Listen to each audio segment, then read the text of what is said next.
دوستوں، ایک مشہور مصنف نے اپنے مطالعے کے کمرے میں قلم اٹھایا اور ایک کاغذ پر لکھا: گزشتہ سال میں میرا آپریشن ہوا اور پتا نکال دیا گیا۔ بڑھاپے میں ہونے والے اس آپریشن کی وجہ سے مجھے کئی ہفتے تک بستر کا ہو کر رہنا پڑا۔ اسی سال ہی میری عمر 60 سال ہوئی اور مجھے اپنی پسندیدہ اور اہم ترین ملازمت سے سبکدوش ہونا پڑا۔ میں نے نشر و اشاعت کے اس ادارے میں اپنی زندگی کے 30 قیمتی سال گزارے تھے۔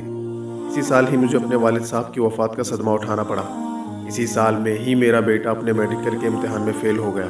وجہ اس کی کار کا حادثہ تھا، جس میں زخمی ہو کر اسے کئی ماہ تک پلسٹر کرا کر گھر میں رہنا پڑا۔ کار کا تباہ ہو جانا علیحدہ سے نقصان تھا۔ صفحے کے نیچے اس نے لکھا: آہ کیا ہی برا سال تھا یہ۔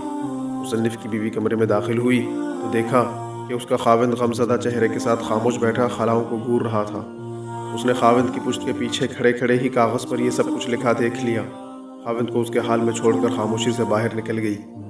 کچھ دیر کے بعد واپس اسی کمرے میں لوٹی تو اس نے ایک کاغذ تھام رکھا، جسے لا کر اس نے خاموشی سے خاوند کے لکھے کاغذ کے برابر میں رکھ دیا۔ خاوند نے کاغذ کو دیکھا تو اس پر لکھا تھا: اس گزشتہ سال میں آخر کار مجھے اپنے پتے کے درد سے نجات مل گئی، جس سے میں سالوں کرب میں مبتلا رہا تھا۔ میں اپنی پوری صحت مندی اور سلامتی کے ساتھ 60 سال کا ہو گیا۔ سالوں کی ریاضت کے بعد مجھے اپنی ملازمت سے ریٹائرمنٹ ملی ہے، تو میں مکمل یکسوئی اور راحت کے ساتھ اپنے وقت کو کچھ بہتر لکھنے کے لیے استعمال کر سکوں گا۔ اسی سال ہی میرے والد صاحب 85 سال کی عمر میں بغیر کسی پر بوجھ بنے اور بغیر کسی بڑی تکلیف اور درد کے آرام کے ساتھ اپنے خالق حقیقی سے جا ملے۔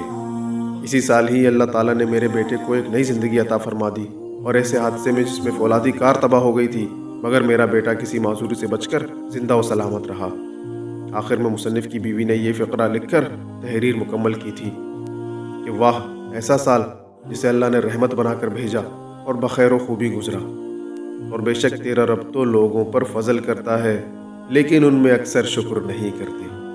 دوستو، ویڈیو پسند آنے کی صورت میں اس ویڈیو کو لائک کریں اور ہماری حوصلہ افزائی کے لیے چینل کو سبسکرائب کریں، تاکہ ہم اسی طرح مزید انٹرسٹنگ سٹوریز آپ کے ساتھ شیئر کر سکیں۔ اللہ حافظ۔